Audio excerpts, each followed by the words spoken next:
नमस्कार मित्रों, मैं एस.वी. भारद्वाज आपका स्वागत करता हूं। कल 9 जुलाई से लेकर 17 जुलाई तक की बात करेंगे। क्या कहते हैं सितारे, साप्ताहिक राशिफल में कर्क राशि की चर्चा होगी। अगर आपको अपना लग्न मालूम है तो यह चर्चा लग्न पर भी आधारित है। जैसा कि आप इस थंबनेल को देख ही रहे हैं, बड़ी सफलता के योग बनते हैं। कुछ तो खास होगा दोस्तों। जैसा कि आप देख रहे हैं इस चार्ट में चंद्रमा के गोचर के हिसाब से ये राशिफल होता है। कल चंद्रमा धनु राशि में होगा और इस सप्ताह के अंत तक 17 तारीख तक की बात करें तो यह शनि के साथ भाग्य स्थान में परंतु होगा। क्या कहता है चंद्रमा, जानने की कोशिश करते हैं। दोस्तों, इस वीडियो के अंत में हम आपको लक्की नंबर, लक्की कलर, जेमस्टोन्स और उपाय भी बताते हैं, जिसे देखना सुनना मत भूलें। आपके लिए बहुत कारगर होते हैं ऐसे उपाय बताया करता हूं। दोस्तों, अगर आप पहली बार हमारे इस चैनल पर आए हैं तो आपसे निवेदन भी है, कृपया लाइक करें, मित्रों के साथ शेयर भी कर लिया करें। जो नीचे दिए हुए आइकन्स हैं, सिंबल्स हैं, उनका उपयोग करें, सब्सक्राइब करें और बेल आइकन दबा दें ताकि आपको हमारे लेटेस्ट अपडेट्स मिलते रहें। यही आपसे निवेदन है। तो चलिए शुरुआत करते हैं, सीधा अपने टॉपिक पर आते हैं।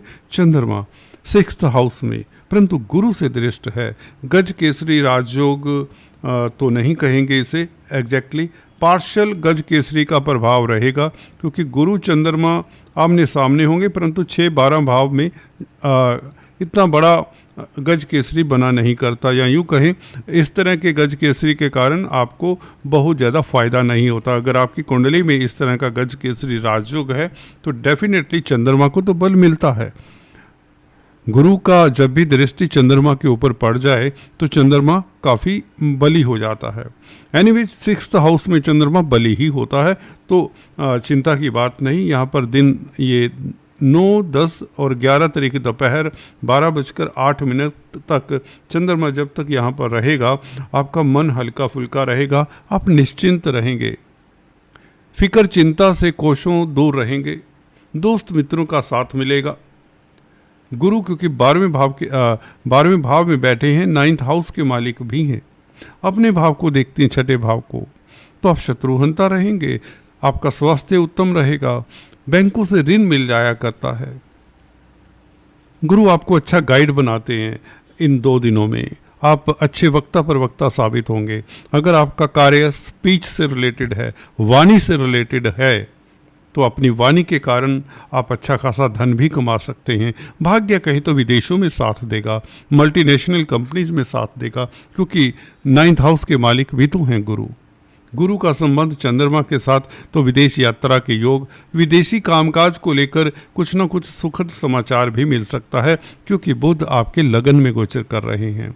जब बुध जैसा ग्रह लगन में हो जहाँ पर ये दिग्बली होता है, जी हाँ दोस्तों, बुध पहले भाव में बली होता है, इस कारण विदेशी कामकाज में आपको सफलता मिले, कम्युनिकेशन से शुभ समाचार मिले। जब चंद्रमा अच्छी स्थिति में होता है तो और सुखद स्थिति में हो तो आपको इस तरह का समाचार मिलना, कमीशन के कार्यों से लाभ होना, बैंकों से ऋण मिल जाना, धन की स्थिति बेहतर होना, ये सब संभव रहता है।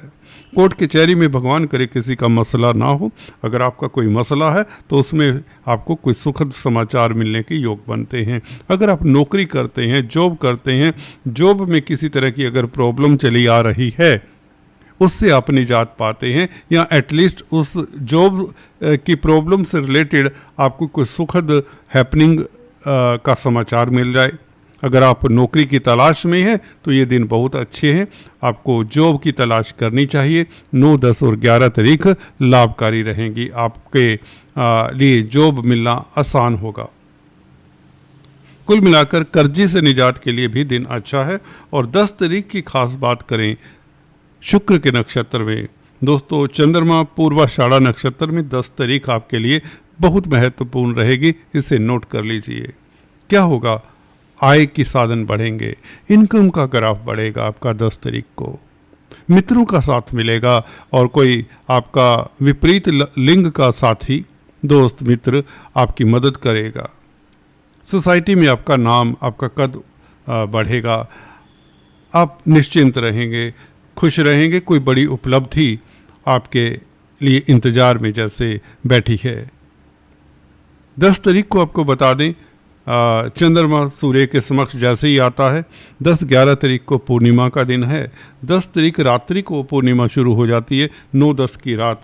10 तारीख बल्कि सुबह कह लें 1:36 सुबह पूर्णिमा व्रत रहेगा। यह 11 तारीख अगली सुबह तक, 11 तारीख की सुबह 2:06 तक रहेगा। तो 10 तारीख पूरा दिन पूर्णिमा का व्रत है। इस दिन लॉर्ड विष्णु भगवान की आराधना करने से, अपने इष्ट देव की आराधना करने से, और जो भी आपकी मंशा है वह पूर्ण होती है। ये व्रत करना चाहिए। अगर फलादेश की बात करें, 11, 12, 13 तारीख, 11 तारीख दोपहर से चंद्रमा मकर राशि में, तो कुल मिलाकर 12-13 तारीख आपकी इनकम का ग्राफ बढ़े, आपका लव लाइफ उत्तम, दाम्पत्य जीवन उत्तम, भागीदारी में अगर कामकाज करते हैं तो इससे श्रेष्ठ दिन और नहीं होंगे। यहाँ पर आपकी आर्थिक स्थिति बेहतर होने वाली है। सूर्य और चंद्रमा का इस तरह का संबंध, धनेश और लग्नेश का संबंध, तो व्यापार के लिए बहुत बेहतर है। कोई नई डील, कोई आपका प्रोग्राम जो काफ़ी लंबे समय से रुका हुआ है, वह पूर्ण होने के योग बनते हैं। और बुध के साथ चंद्रमा का संबंध, आपका बौद्धिक बल कमाल का होगा। शत्रु समझ नहीं पाएंगे, आपके कंपटीटर्स कार्यस्थल पर आपकी चाल को भांप नहीं पाएंगे। यू विल होग लाइमलाइट बेसिकली एज वेल। आप केंद्र बिंदु पर होंगे, फोकल पॉइंट पर होंगे, क्योंकि चंद्रमा बहुत बली है और लग्नेश अपने भाव को देखे तो प्रतिष्ठा तो बढ़ेगी।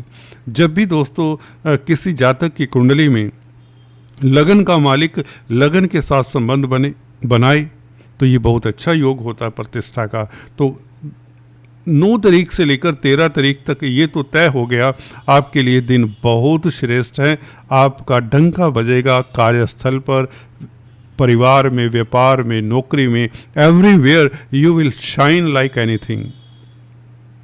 धन की स्थिति बेहतर होगी, आपका स्वास्थ्य इंप्रूव होगा। सीनियर सिटीजन्स हैं तो डेफिनेटली 9, 10, 11 तारीख को आपका झुकाव अपने इष्ट देव के प्रति होगा। गुरु की क्योंकि दृष्टि रहेगी 9, 10 तारीख को, ये बहुत अच्छे दिन है। राहु के साथ चंद्रमा 14, 15 तारीख, थोड़ा सा ठहर कर, थोड़ा सा सोच कर, थोड़ा सा विचार कर। 13 तारीख रात्रि को, वैसे तो 14 तारीख का आपको कैलेंडर बना लेना चाहिए। लंबी यात्रा नहीं करनी चाहिए, कहने का मतलब, क्योंकि अष्टम चंद्रमा जब भी होता है, हालांकि इस चंद्रमा को बल मिल जाता है ऊपर वाले का रहमो करम है आपके ऊपर, क्योंकि गुरु की दृष्टि है इस चंद्रमा के ऊपर और मंगल की भी दृष्टि है। मंगल और गुरु दोनों इस चंद्रमा के मित्र होते हैं।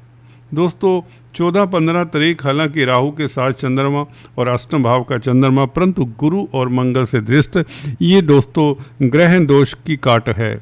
जो राहु के साथ चंद्रमा हो तो कहीं ना कहीं ग्रहण होता है, ग्रहण का प्रभाव हल्का सा हो सकता है। इसके लिए आपको करना क्या, पहले ये नोट कर लीजिए। आप डॉग्स को फीड करें, काले सफ़ेद कुत्ते को फीड करें तो बहुत अच्छा, कुछ न कुछ खिलाएं 14 और 15 तारीख को, 14 तारीख को खासकर। और पक्षियों को बाजरा डालें, पक्षियों को कुछ न कुछ खिलाएं। केतु के बीज मंत्रों का जाप करें तो बेहतर होगा। ओम केम केतुवे नमः। जी हाँ, राहु का नहीं, केतु का बीज मंत्रों का जाप करें तो राहु शांत होते हैं, ये सूत्र है। और अगर आपके पास धन ठीक ठाक है, अगर आप की केतु की या राहु की महादशा अंतरदशा है, मंगल की महादशा अंतरदशा है, तो एक कंबल दान कर दें। अगर यात्रा करना चाहते हैं, यात्रा जरूरी है, तो कंबल दान करके यात्रा कर सकते हैं, या चींटियों को आटा शक्कर भी खिला सकते हैं 14 तारीख को। काले सफ़ेद तिल मंदिर में दान कर सकते हैं 14 तारीख सुबह। कोई चिंता नहीं, किसी तरह की कोई दिक्कत नहीं। दिन बहुत अदरवाइज शुभ है, क्योंकि गुरु से दृष्ट है, गुरु 9th लॉर्ड है, भाग्य आपका साथ देगा, किस्मत आपके साथ होगी, क्योंकि मंगल से भी दृष्ट है। मंगल कैरियर का मालिक है, कैरियर के लिए दिन बहुत उत्तम है, कामकाज के लिए, ऑफिशियल वर्क के लिए, बिजनेस के लिए। और कहीं ना कहीं किसी को बिना मांगे सुजेशन मत दें, किसी से वाद विवाद मत करें, आर्ग्यूमेंट्स मत करें। 16-17 तारीख को शनि के साथ चंद्रमा, परंतु भाग्य स्थान में चंद्रमा, भाग्य स्थान का चंद्रमा, व्यापार में आप भाग्यशाली रहेंगे दोस्तों। वो इसलिए 17 तारीख रेवती नक्षत्र में है चंद्रमा, बुध के नक्षत्र में। रेवती नक्षत्र बुध का नक्षत्र है और बुध लगन में बैठा है, तो व्यापार के लिए दिन उत्तम रहेंगे। 17 तारीख, 16 तारीख भी आपके लिए सुखद ही रहेगा। उत्तरा भद्रापद शनि के नक्षत्र में चंद्रमा होगा। शनि भाग्य स्थान में सप्तमेश होकर बैठे हैं, तो पार्टनरशिप में जो कामकाज करते हैं उनके लिए 16 तारीख ज़्यादा बेहतर होगा। विदेशी व्यापार के लिए 16 तारीख ज़्यादा बेहतर होगा। मल्टीनेशनल कंपनीज में अगर इंटरव्यू देना चाहते हैं तो 16 तारीख ज़्यादा बेहतर होगा। शनि चंद्र योग का प्रभाव कोई ज़्यादा नहीं पड़ने वाला, क्योंकि यहाँ पर भाग्य स्थान में बैठा हुआ चंद्रमा बली ही होता है।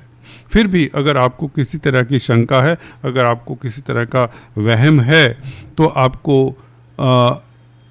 16 तारीख को सुबह शिव की उपासना करनी चाहिए। ओम नमः शिवाय का जाप 108 बार करने से दिन आपका सुखद रहेगा। अगर फिर भी इससे आपका मन को शांति नहीं मिलता, कोई दिल में दिक्कत रहती है, तो आपका अगर चंद्रमा द्वितीय भाव में नहीं है कुंडली में, अगर आपको अपनी कुंडली का मालूमात है, द्वितीय भाव में चंद्रमा नहीं है, चतुर्थ भाव में चंद्रमा नहीं है, तो खीर का दान, दूध का दान करना चाहिए 16-17 तारीख को। दूध का दान हर कोई नहीं कर सकता, ये लाल किताब के कथन बता रहा हूँ। अगर आपका चंद्रमा द्वितीय भाव में, चतुर्थ भाव में नहीं है, तो आप दूध का दान कर सकते। कुल मिलाकर आपको शिव जी की उपासना कर लेने से कोई दिक्कत नहीं होगी। शनि चंद्र के प्रभाव से आपको मुक्ति मिलेगी, बल्कि भाग्य प्रबल। जब चंद्रमा लग्नेश होकर 9th हाउस में बैठे, राशिपति मित्र क्षेत्रीय है, गुरु के भाव में है, गुरु की राशि में है, तो यहाँ पर चंद्रमा को बल तो मिलता है, मित्र क्षेत्रीय है, तो यहाँ पर लग्नेश सप्तमेश का संबंध दाम्पत्य जीवन के लिए अच्छा होगा, वैवाहिक जीवन के लिए अच्छा होगा, व्यापार के लिए अच्छा होगा। व्यापार में आपको सफलता मिलने के प्रबल योग, कोई बड़ी सफलता दिया करता है। ये केंद्र त्रिकोण राजयोग तो बनता है। लग्नेश और सप्तमेश, सप्तमेश शनि है, लग्नेश चंद्रमा है, तो इनका त्रिकोण में भाग्यस्थान में संबंध, तो ये बहुत अच्छा योग है। स्पाउस की तरक्की के लिए बहुत अच्छा योग है।